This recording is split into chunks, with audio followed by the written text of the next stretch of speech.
All right, hello everyone. Thanks for clicking on this. Today I have a special guest who comes from the same area of the world where I come from, Syria.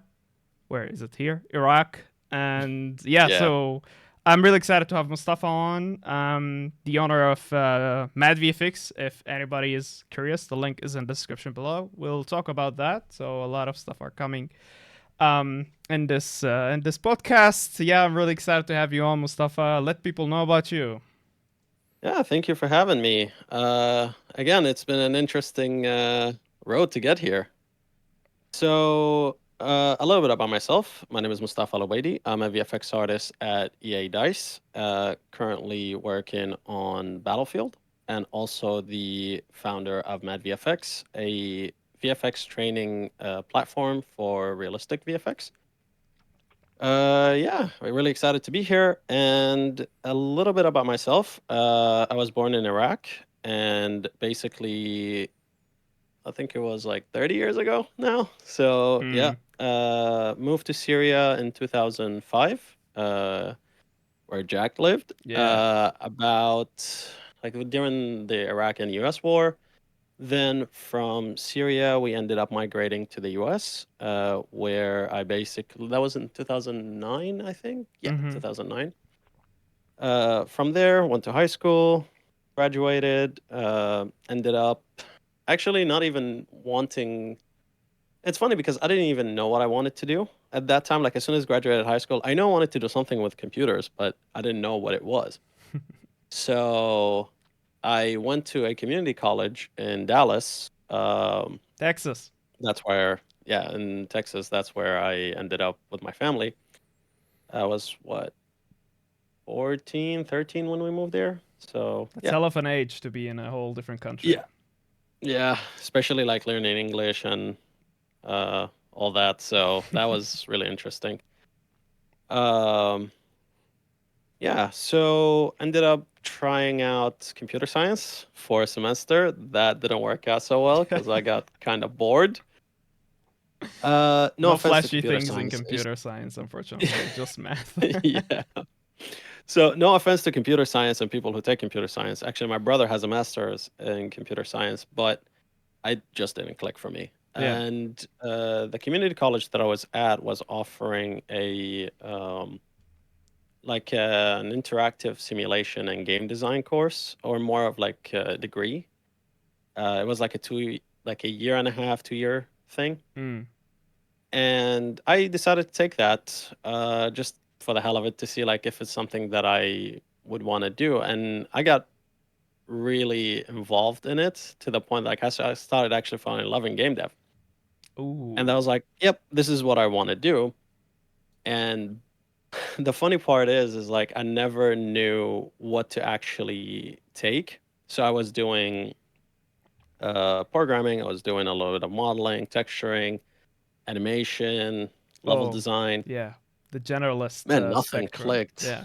Yeah, the whole spectrum, but really nothing really clicked for me until like 2014. I was literally just walking in and I met this like I thought he was a lighting VFX artist. Mm. And he was a VFX artist, sorry, lighting artist, not a VFX artist. Mm-hmm. And one day I just like was like, "Hi, my name is Mustafa. I'm really interested in lighting because like at the time it's funny because like I approached him as a like, "Hey, can you get me a job?" type situation. But like I was trying to kick it off as like, "Hey, I'm interested in lighting and whatever." But he basically was like, "Yeah, just apply through the website." So I was like, "Oh man," Oh, he you know, gave you trying that. trying to yeah. But it's funny because that created a first encounter with that person. And Mm. later on, I found out that they were offering a class for VFX, Mm-hmm. and he was the one teaching that. It turned out he was a VFX artist at Gearbox. You mean when you say VFX, you mean real time VFX, right? Yeah, real Yeah. time VFX, not CG or Mm-hmm, mm-hmm. Which anything. It was like when was mainly. that? Like 2015, 2014? No, this was 2014. Like it was like Wow. summer of 2014. So I that's like remember it yeah, directly because yeah, it was like such a it had such an impact on my life because it took that trajectory and just went yeah, in yeah. a different direction. and his name was Nick Peterson. Shout out to Nick, Shout out. amazing guy. Um, he basically helped me out in the first couple of times that I took his class, and I just fell in love with VFX. It was the one thing that I was like, this is what I'm gonna do. There's nothing else I would rather do, Oh man, and I just became obsessed with it. so Like cool. it was, I was living and breathing VFX. You got mad. Exactly, that's where the name came from. It's the obsession of being a VFX artist. That's where this came from, basically. Was it the obsession of like getting better or just Yeah, like landing a job? What was your motivation mainly? it was. It wasn't even the job actually. It was more of just this field that is like so vast that is like you cannot learn one thing and be good at and Mm, say that's the one thing that I can do. I mean, nowadays you can, but when I was doing VFX, VFX artists were basically people that learned every aspect of VFX, yeah, simulations, texturing, yeah. like in engine work, basically everything, destruction, all of that. Mm, So it's funny because with your name, Jack the Generalist, there is an aspect of VFX which is a generalist VFX artist, hell yeah, which that's where I sit in. cool. So from that point, basically we clicked. So he became my mentor, Mm, and because of him, the way he approached teaching me, he taught me a lot about research, finding the answer yourself, so I don't have to depend on people, Wait, and let's especially pause like there. Let's pause here for a second. Let's just yeah, let's mark how important it is to be able to research. Like how important what he told you was to you till this day. it still sticks with me to the point that it how do I describe it? I don't ask as much questions. I would rather do the research to find the answers to these questions. Because there is a difference when somebody hands you the answer, you'd expect that every single time, Yes. which it's fine when you're a junior. It's not okay when you're a senior trying to ask basic questions that you can just Google. Yeah. And I remember this clearly. I asked him a question that was so simple. He told me this, you should know this by now. And he sent me a link. Mm. That link is basically let me Google that for you. That's how basically Oh. he was. Like it wasn't like him doing that out of like pettiness or anything. It's more like it ingrained it to me to do the research before asking the questions. Because I would say, yeah, in a custom engine, you will immediately go and ask questions. Yep. But even there, they have documentations and things like that. Go look it up. If that is not, up to date, you can go ask questions. But the research part stuck with me because nowadays I don't just immediately go into the forums and ask questions or whatever. I do my research. If I can't find the answers to that, and then I go to people who are bigger brain than me and then ask them those questions. It gives you a fundamental aspect of finding the answer yourself Mm. and doing all the work and the legwork to get there. And you know, if you're stuck and you couldn't find like the answer, even if you're on a senior level, I feel like asking questions or asking for help is never a bad idea. Like that's why we work together as like humans, right? We share Yeah, experiences yeah. and stuff like that. But I don't want to break your combo of telling your story. So yeah, No worries, you no had worries. Nick Peterson as a teacher. He taught you like the basics of like research, which are very Yep, important. I feel like a lot of people are missing out on those things because like a lot of the courses right now are online. yep. You're not required really to have a degree in computer science to be able to be land a job like in real-time VFX. But No. the thing is, all of those are one direction education. I call it Hmm. like you're not like on the call with someone exchanging ideas. No, it's like one way. It's raining over you. You take what you take, like depending on like how open your mouth is or how open your mind is. But at one point, Yep. you have a cap. You cannot take all the information at once, and that's the age we live in. Like it's content. It's all content, and at one point we Yep. get overflown and like we cannot consume anymore, and we lack that human exchange, right? Like one to one, Yep. like this podcast, me and you talking to each other, you telling me what worked out for you, like research how important that is, me us sharing it to the world. Now maybe a new Yep. person wants to learn VFX, checking the podcast, like passively learning. Maybe now they're thinking, you know what, I should really start researching. Anyway, back on the track. Yeah. Let me know about the story even more. Yeah. Yeah. So after basically taking his class a couple of times, I say a couple of times, it was more like nine times, to the point that I had to start paying out of pocket for myself because every time I learned something new, and it Cool. just felt like it wasn't enough because the one thing that I believe in, your effect today, well, it's more like I don't, how do I describe it? No matter what you do, Mm, your effect will always be lacking in your point of view because you can do better tomorrow. mm, So to explain that, how I look at it is when I make an explosion, like I've made an iteration of explosion, right? mm-hmm. I look at it today, this looks perfect. I go and learn something new and then come back and look at this. And I'm like, okay, this can be improved even more because of the new stuff that I learned. Mm-hmm. So that aspect helped me in my reel when I was making my reel. Mm-hmm. So I would do it this way. So this was after next class.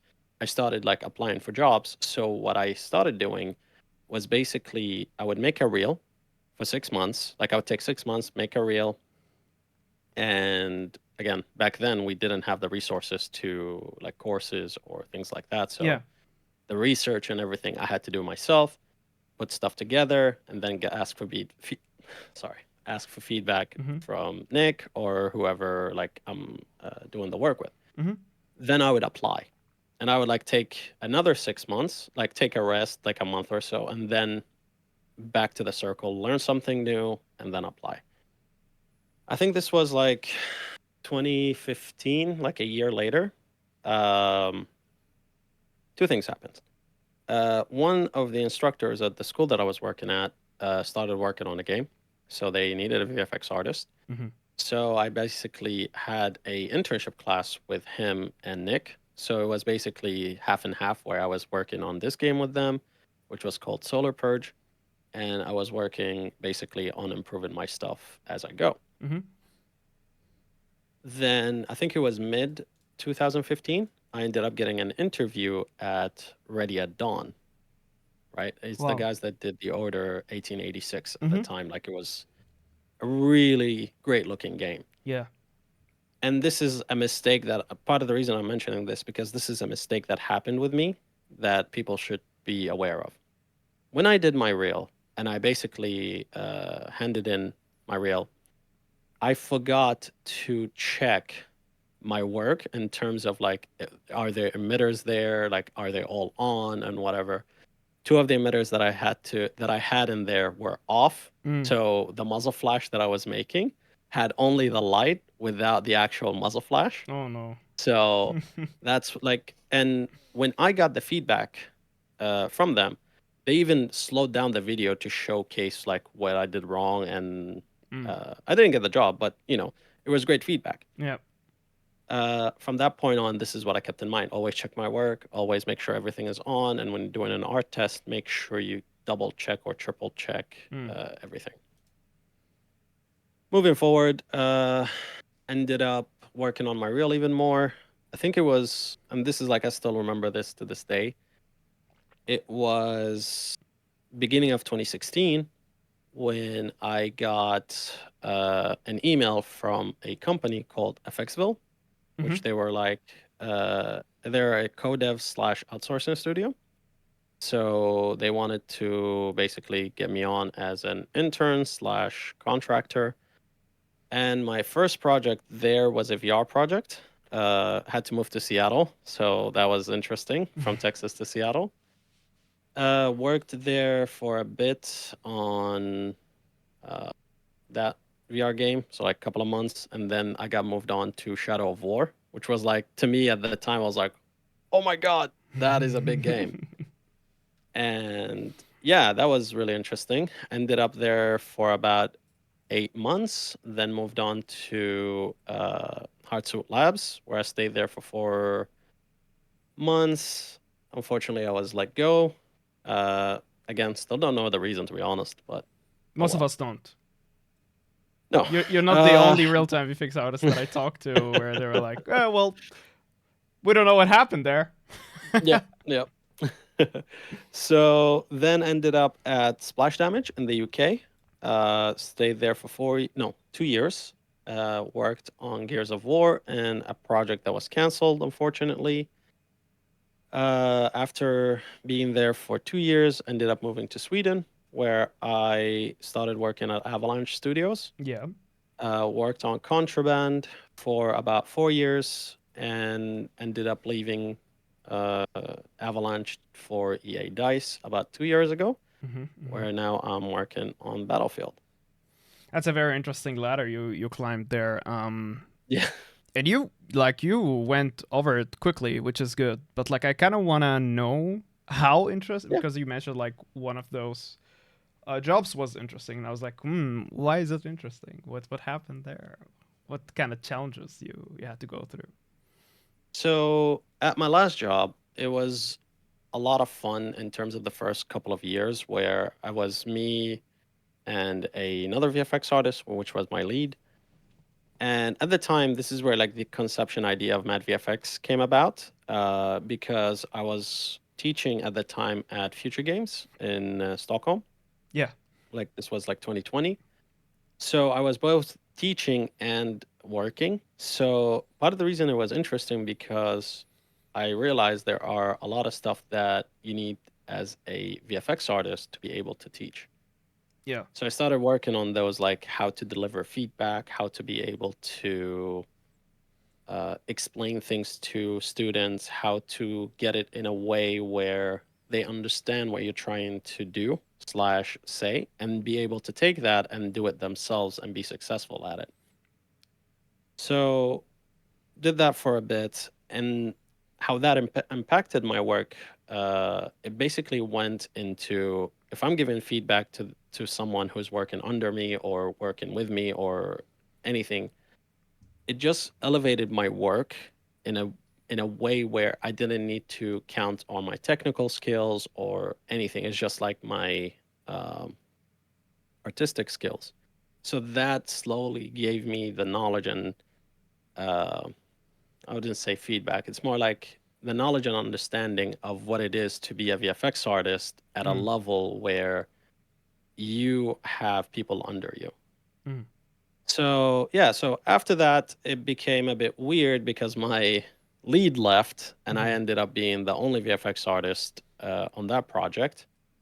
So from there, I basically had multiple responsibilities, Hmm. and that's what caused me to basically kind of burn out. So uh, ended up leaving because of that. Mm. So even though I did end up burning out there, I learned so much that helped me in my next job and helped me improve and helped me to avoid being in a position to burn out, basically. Yeah, I mean you kind of need to be you need to go through it in order Yeah. for you to learn from it, I guess. And that's what we do too, like with learning a skill that we have to fail as quick as possible, as early as possible, and Yep. hopefully there's someone there to pick you up when you're like really completely destroyed. And like you said, with mentoring, there's a way to do it. Yep. um it would suck to have a mentor who just there to show you how good they are, or just like Yeah. to climb on your failure and kind of bullying you or something like that. There's a way to do that stuff. So I wanted to ask you, like, what is, like, how could you sum it up in one word? Because I would imagine empathy would be a huge thing, right? Yes, but I would sum it up in understanding. How so? Understanding that person's position because you were there at some point, Yeah. right? Yeah. One thing I do, and this why sometimes why people think uh, of my personality as more approachable, is because I act more as a junior than I do as a senior. Part of the reason I say that is I listen and I absorb information even as a senior, a mid, or whatever. When you do that, you'll be able to understand the position they're in Mm-hmm. because it's not about your experience. Because okay, look at it this way. This is the gap, right? From junior to senior, right? The way you close that is by putting yourself in their shoes and explaining things like you are like you're explaining it to yourself, right? Mm-hmm. So when I say this, like one piece of advice I always give to the people that I like, my students, for example, be a sponge. Your first couple of years, just be a sponge. Mm. Get as much information as you can, and then from that point, you start adding your ideas, your personality, and everything into what you're doing. There's nothing wrong with giving ideas early on. It's just that you will get the experience to do that. And by when I say understanding, it's more of you understanding their position and where they're coming from, because you're trying to close a gap that is so wide Mm. that some people just lean on the fact that they are senior and this is what you need to do and this is like written in stone, which it really isn't. Mm. The beauty about VFX is it's flexible. It's subjective. It's your interpretation of how things work, right? You can, there are 10,000 ways to do in one thing in VFX, Mm-hmm. Mm-hmm. right? So when I say understanding, it's basically just understanding where they're coming from and how they would take that information that you give them. Because if you're trying to get to explain it like a senior to a junior, it might not come across as the right interpretation that you're trying to give. But if you're trying to simplify it from a point of junior to junior or a mid to junior, that is easier for them to digest, like in a bite size. Mm. Yeah, because the distance is not so huge Hmm. to travel. Yeah. So you basically But one try thing, to, yeah, go ahead. so one thing I did want to add that I found out early on, people are more receptive to learning from somebody who's a year in front of them than 10 years in front of them. Yeah, I could see that working. Also, the thing about visual effects is we all come from different backgrounds. Yep. So I would imagine it to be difficult if someone comes like from a coding background and they are senior already to communicate that with like someone who comes from an artistic background. That could be a bit of a clash, I would imagine, because um yeah, like where are you gonna think the gap is there? I guess you need to be able to be a perfect communicator and like. But anyway, like Yeah. listening is anyway a good like Yeah. leadership uh, skill to have. Yeah. For sure. Um, in a situation like that, is here's the beauty of VFX. You Mm, can have somebody who's super artistic, and their artistic side is what's dominant, and that shows in their work. And you have somebody who's more technical, and their technical skills show in their work, right? mm-hmm, The two paths that they could take is it could be similar or it could be different. So what I mean by that, there are people who are more technical that go into VFX in a technical aspect, so technical VFX artists, and there are people who are more artistic that just through the the normal way, like mm, just being a VFX artist. mm-hmm. But as a VFX artist, I would highly encourage people to work on their weaker side. Like for example, if it's shaders, if it's coding, if it's a little bit of um, just like a little bit of understanding of the other side helps them elevate their effects even more. Because like when I started, I mean I'm gonna be honest with you, I can't draw to save my life. Mm, Like mm, I'm not an artistic VFX artist, but also I understood that there is a technical aspect to it, so I leaned on that mm-hmm, a lot early on. mm-hmm. But now it basically evened itself out to the point that I don't need to do that.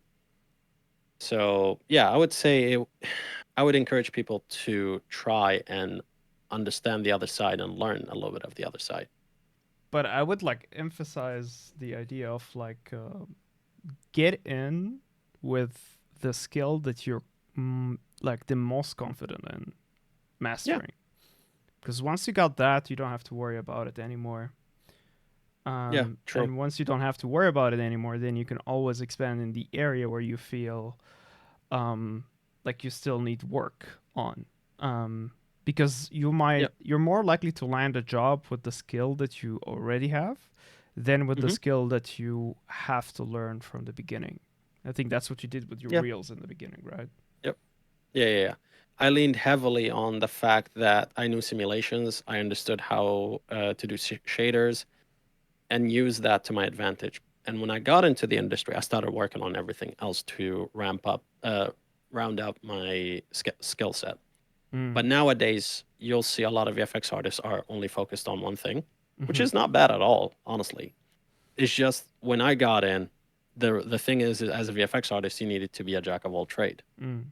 So yeah, But here's the thing, like it's a generational thing, because like real-time visual yep, effects is not a principle that was created like I don't know, yesterday. So there are generations who had learned it and caught it, you know, how to say, like learned it differently. For example, yep, your mentor Nicholas, hmm Nick, sorry, Nick Peterson. He probably was one of the first generation to learn real-time VFX, correct? yeah, yeah. I think so, but also I would say there are people who are even older than that. I'll Yeah. give you an example. Because like yeah, it is in a generational way, but also there are uh, the people that did this in the 90s, for example. Mm. So I'll give you a small story about my first job. Mm-hmm. The people that actually started FXville, Joe, Scrapper, JP, and Garrett, used to be all environment artists at Midway, right? Okay. And yeah, that all. And it was probably around I think when Midway was like doing games at the time, and they started to switch. They didn't have people to do VFX, and at the time, from the stories that I heard afterwards, um, they forced them to be into that position. So usually, you're forced to be a VFX artist back then, and Mm. that's how they kickstarted VFX, right? Wow. And I still hear like a lot of stories about that because like years later, for example, at Splash Damage, I Mm-hmm. met another VFX artist, Neil Venter, which he also worked with them at Midway. So he was like, yeah, we basically were environment artists or like 3D and then switched to VFX because of necessity. Yeah. So there is that generation. And there is the generation that actually learned it just because it was a discipline, which was like, for example, Nick, me, Mm. and like the people that came after us. Yeah. But also, what you have to keep in mind is that the people who learned it from the people who were forced into the position had expanded on it, Yep. or because technology kept evolving, Hmm. um, not just like technology in real time, by the way, like technology generally, internet, Yep. having access to internet, having access to AI, having online courses. This is all like shifting things all the time. And I feel Yeah. like it's a very important thing to do, to talk to people across generations in the industry in a form of podcast or in a form of whatever you name it, right? Because it's Yeah. important to see how you learned, because back then there were no courses. Like I had the same No. conversation with Jared, who is a CFX Hmm. artist, and he said, back in the day, you could like order cassette. What are they called? CDs Those or CDs, VHS? VHS, I think. Yeah, of like Yeah. Yeah. CG people like teaching like very minor principle, Yep. right? But back in the day, the common sense or the common thing was that you went there and met people who knew how to do it, and you just kind of like became a mentee, or you did the Yep. research yourself like you did, for example, and you were able to expand on that. But I feel like that was, you know what, that is still doable today, but the problem with Yep. today is there's way too many options, There's way too much content out there, and Yeah, there's way too much bad advice out there too. People who that is true. promise you to take you from beginner to advanced, and you think that you might be advanced by the end of that course or thing that you're reading or an ebook, but then you just realize that you didn't learn anything. Yeah, Back to Mad yeah. VFX. So for Mad VFX, the way that me and my co-founder Bjorn uh, approached it, it's more like this is what you're gonna learn in the industry. This is like literally the first thing that you're gonna do in the industry. So, for example, our first course, the Intro to Environment Effects, we basically took whatever we went through. Like, for example, the first thing that I did on Shadow of War was basically water drops, a little bit of mist in the background, a little bit of fires here and there, Mm-hmm. uh, a little bit of basically all the environment effects that gives the sense of depth, the sense of like, hey, this is like an area that is alive instead of like something that is just dead. Yeah. When we took all of that, like what we went through, and started actually making the courses because of that. So the one thing that how we approach it is based off of our experience of what we went through. Mm. So we the way we see it right now is there are no courses about the production process of how things work, Mm-hmm. of how the companies approach like a junior when they start, a or like an associate or an intern. Because like Mm. first thing that you'll ever do, unless it's a special case, Yeah. is environment effects. Like you see it a lot. Like the first thing that you do is rain. Well, not rain systems, but like wetness, decals, sparks, mist, a little bit of like Sandstorm. vapor. Yeah. So stuff like that that you start with. It's not like you're gonna be doing combat or things like that. That's usually left to the people who are senior. Mm. So that's like the way we approach it. It's more of like how we went through it, and this Mm-hmm. is what we're teaching. We're not teaching something that is like uh, that would just look cool. It's more like the practical skills that you're gonna have in the industry. That's a huge one. Look cool, right? Yeah. Because like real time VFX lacks a lot of education, Yep. um, like proper educational content. I feel because what we have right now is here's how you make this type of effect, but Yep. you're not given the knowledge on how you can expand that or given the opportunity to how you could do that and Yep. like your own. How can you own that type of system? And if you're not hired, having an art director, a creative director above you who's telling you exactly what they want, giving you the task, it's difficult to wear those hats, especially with no Yep. experience. Especially if the school doesn't tell you to wear those hats. Yep. So that is what I feel is lacking these days in online courses. Yep. There's this common sense of like, well, you kind of should know that you have to make a project on your own anyway. And it's like, yeah, but like, why did I purchase this course then? Because Yep. I could have done it anyway without that course. If you reflect on it, and you go back and to the decision why you bought this course, and it's mostly like, oh, I was when I was looking at the trailer, it made me feel that I can become that, right?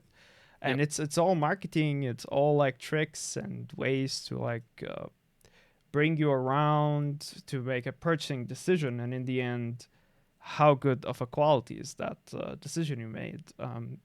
Yep. So I appreciate that there are people who are going into like the online course industry who not only are focusing on that, because that's important too for sales, right? But like, Yeah. what am I getting out of it?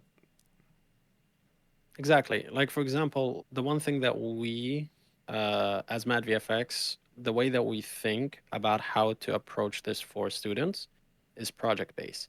Mm. So we would give you an entire environment. So you get all the files and all that. For example, if it's like we're focusing on environments, for example, you will get everything without the effects themselves, and you'd Mm. have to put everything together and then look at it. How did we approach it? How is it working in the level? Mm. And it's more about the process of Mm. how you went from nothing to something.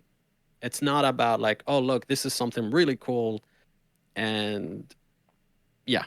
So I do understand in the sense that cool sells, Mm. but also you need to understand the process of like from zero to cool before you start making that stuff. And you have to It's like just that understand it as quickly as possible, like the process. exactly. Yeah.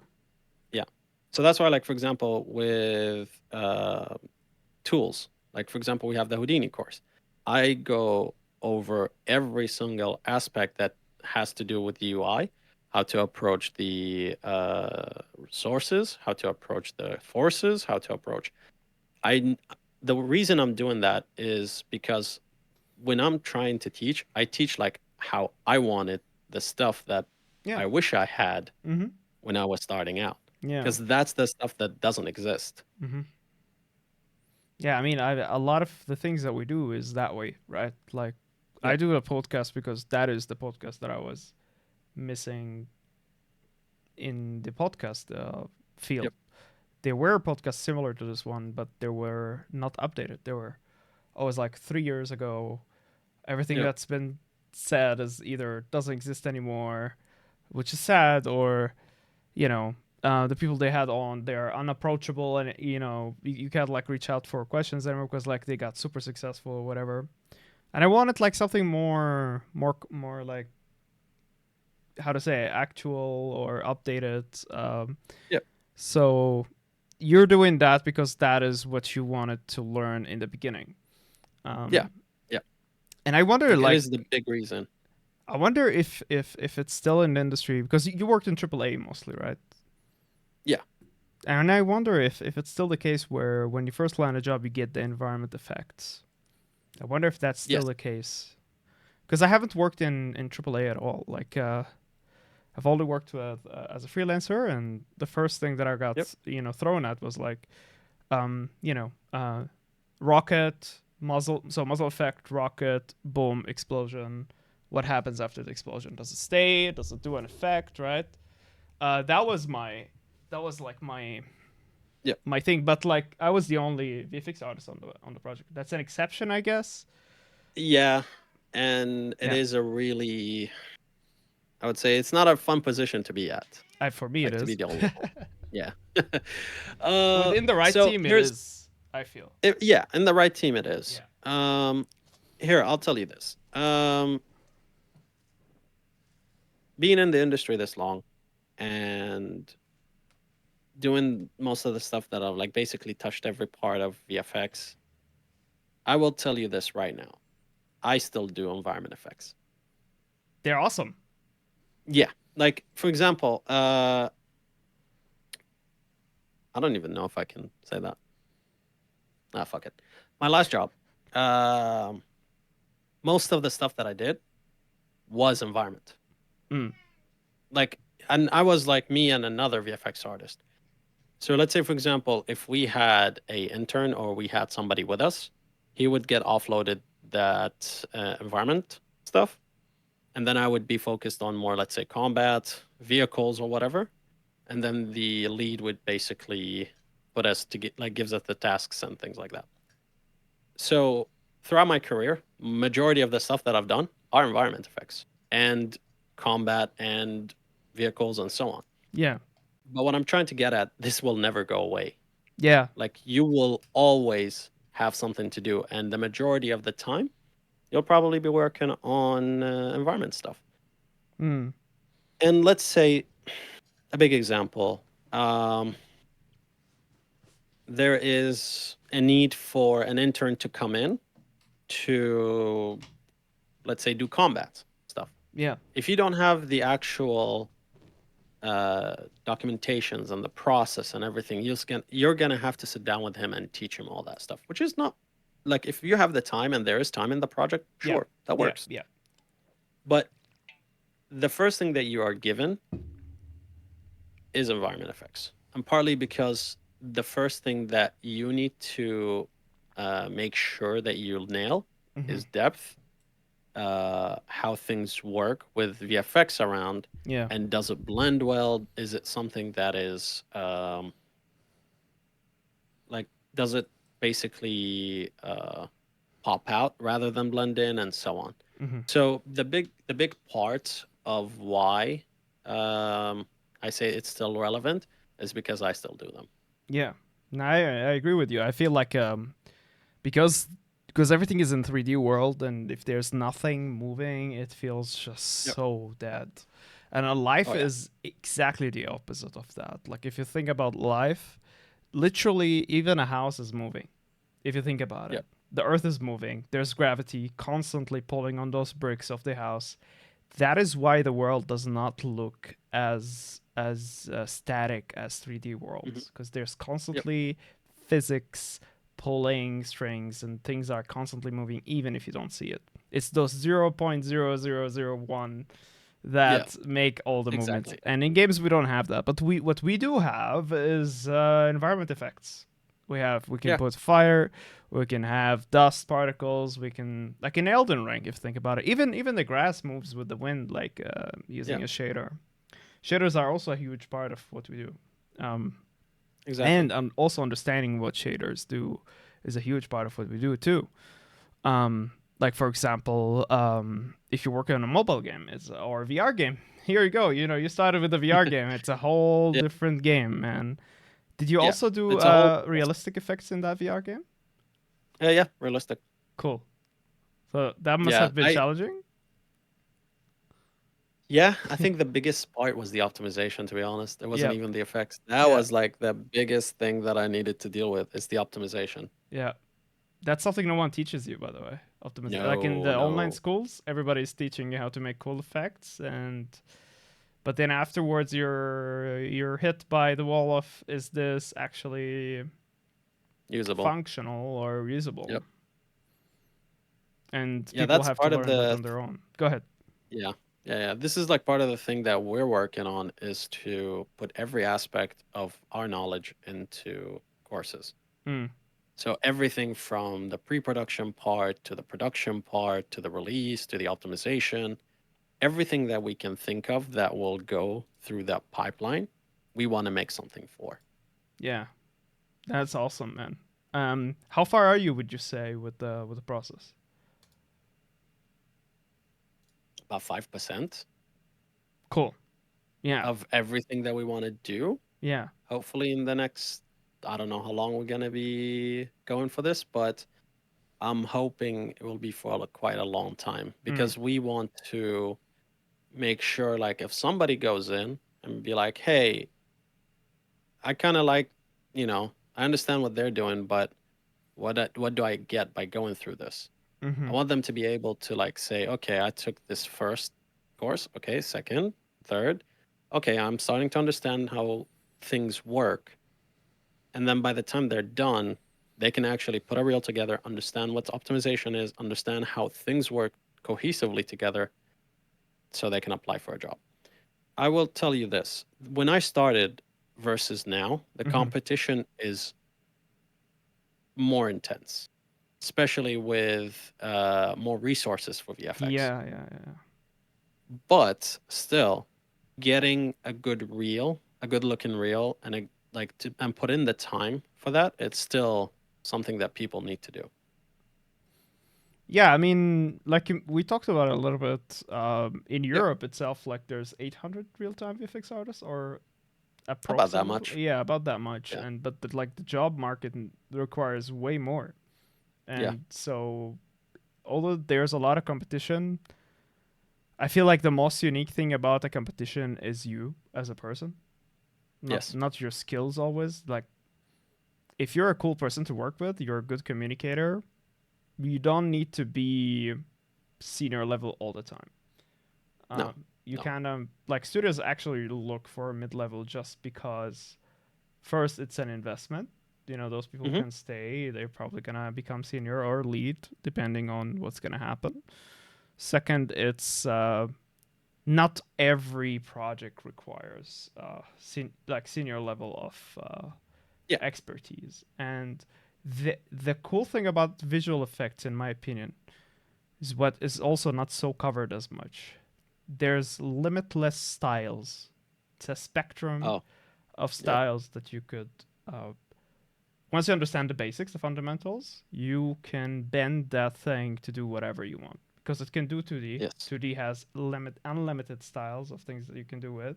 It can do 3D. It can do shaders. You can always expand upon it. I mean, I know you have something to say about that. Yeah. Like what we talked about before, like to me, style is a spectrum. You have from the hyper realism all the way to the hand drawn, like amazing 2D effects. My like the biggest thing that we don't see, and this is what we're working on, is realism. Hmm. Because it's like the Call of Duty, the Battlefield, the realism, the grittiness of VFX usually is one course, talks about it a little bit, and then moves on. Mm-hmm. Mm-hmm. What we're trying to do is to focus on that. Mm-hmm. Like, yeah, I do understand that, like, it's a small start in terms of like environment and everything, but VFX and realism has a different logic than it does when stylized or hand drawn Mm-hmm. because you're not working with frame by frame, you're working with logic, especially with simulations. It's like, for example, if I'm trying to do an explosion simulation, how much heat, how much fire, how much this, how much that, to put together to make something that is usable in a game. Mm. So it's a whole different logic, technical side, and a different type of aspect because you have to keep in mind it's not just for it to look good. It's the lighting. Like for example, you need a 6-point light setup. It's the shader. How does it affect if you're trying to make it slow or fast? Like motion vectors and stuff like that. It's that stuff that you need to keep in mind, like when you're working with realism. And it's that keeps the style for realism so interesting for me. And Mm-hmm. like this is why I focus on because that's the challenge that I love with this. Mm-hmm. So yeah. That's very interesting, man. Because in drawing, for example, you're like any mentor would tell you the same advice. Copy life. Once you copy life, you know which bars to Hmm. manipulate to stylize. If you look into any established artist like from the past, like Picasso, who did, I think, probably started Hmm. expressionist like type of art, where it was like stylized and trying Yep. to express something, and not just like literally do the camera work of like snapshot, everything is perfect. He and these people, if you look at their work from before, it's all like they can copy everything one Yep. by one. And in effects, I don't see the same practice anymore. I do see a lot of 2D, like this is how you make stylized smoke, and it's almost always the same style.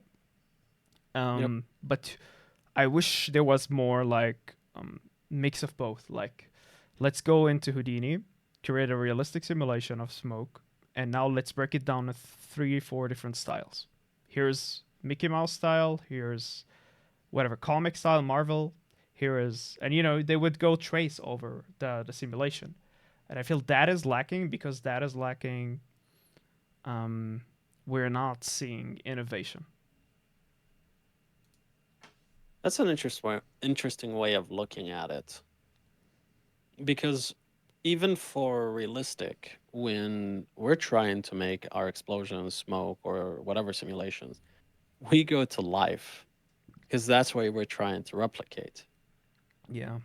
And as long as you get it close to that, Mm. you'll be fine. The problem is when you're trying to push beyond that, Mm. beyond the realistic, not beyond the realistic, but be like try to match it one to one. Mm-hmm. That's when it falls apart.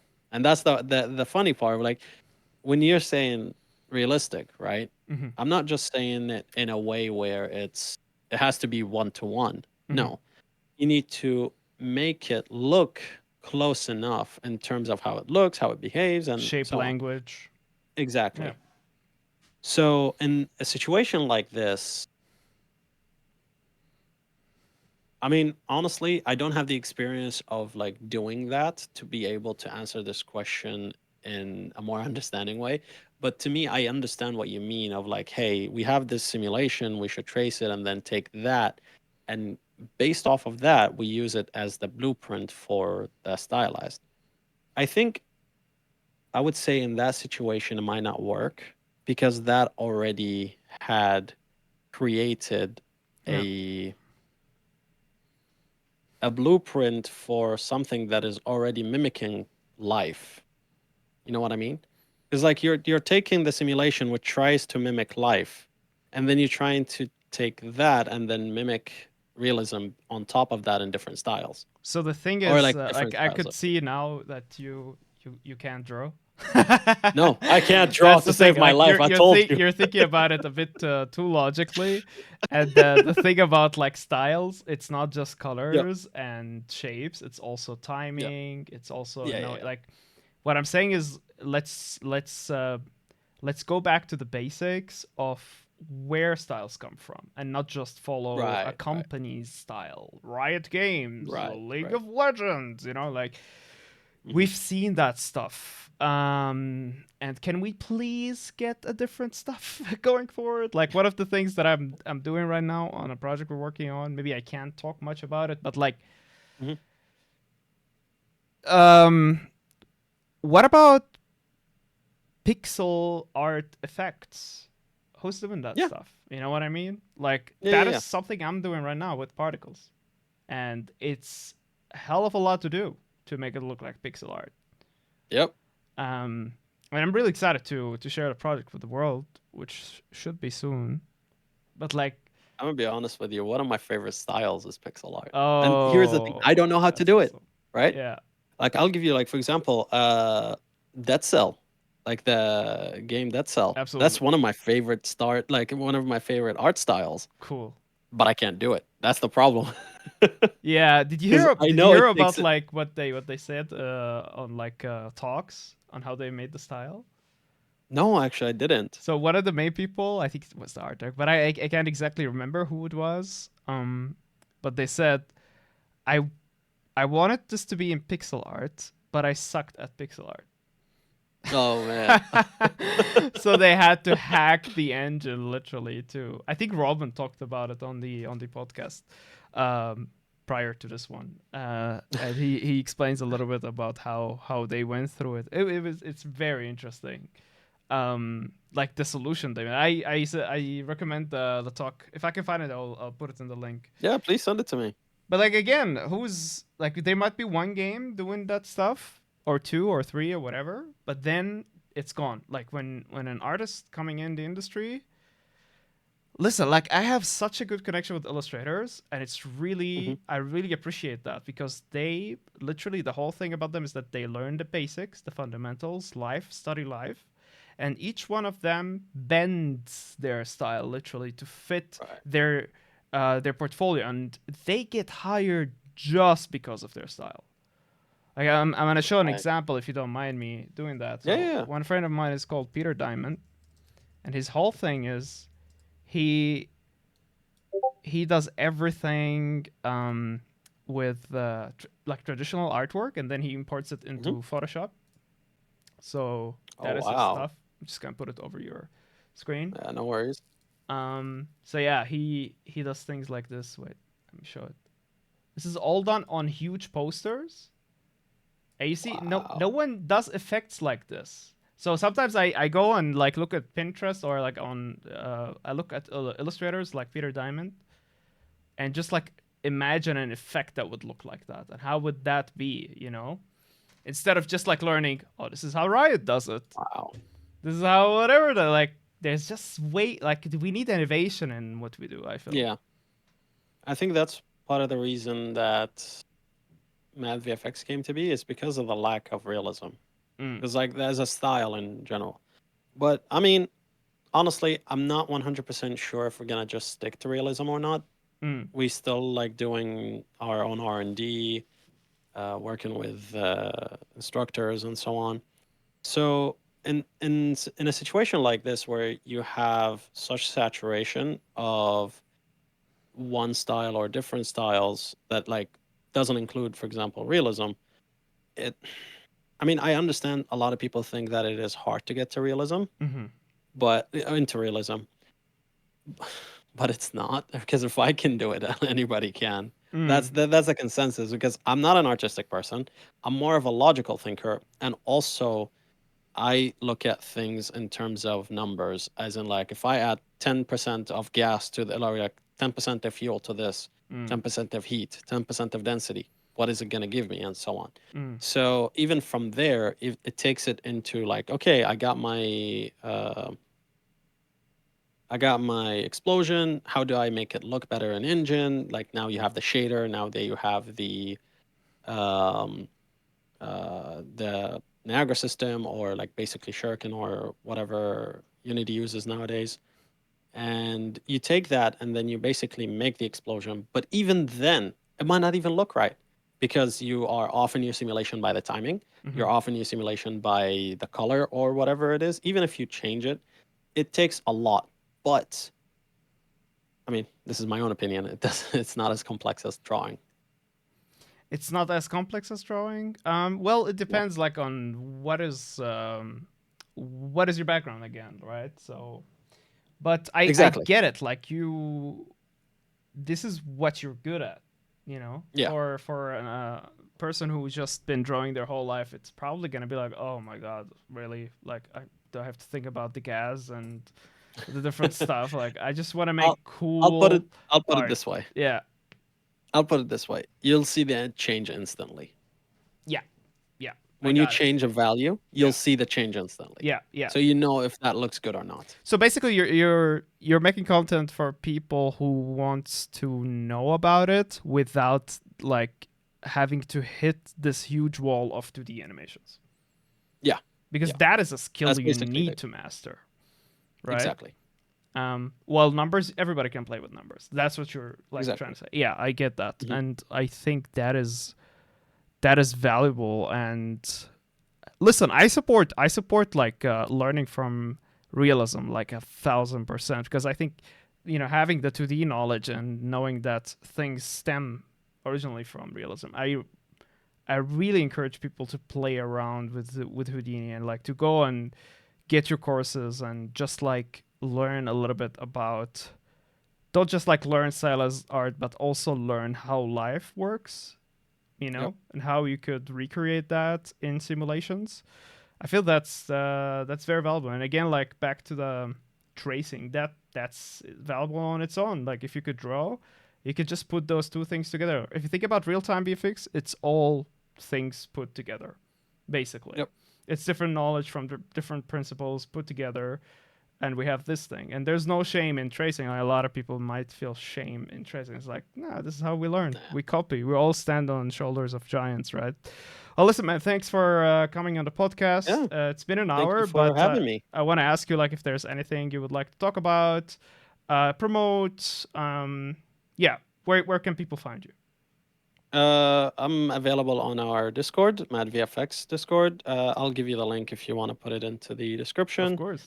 As far as what we do is basically we're a platform for VFX training in real time. So for games, yeah, I mean we're having a summer sale right now. If you're interested in getting any of our courses, please go Cool. ahead. Yeah, I mean I'm looking forward to this year and next year. We have a lot of exciting things coming, and I'm really excited about it. I can't wait for people to see them. Hell yeah, I'm very excited. All right, I'm gonna pivot to the viewers a little bit. Just tell Yep. everybody thank you for watching that thus far, and everything that's been said on this podcast is up to date. Let's say in June 2025. There might be things that will change with Mad VFX that are different or whatever. So just keep in mind this has been recorded in 2025, and if you want to reach out to Mustafa, feel free to do so. Yeah, one last thing is leave a comment, let me know how you like that, and subscribe. the notification bell, whatever it's called. I'm getting better at the YouTube game, as you can see. All right, everybody, have a good one, and I see you with the next video. Bye, everybody. Say bye. I Salam. Okay.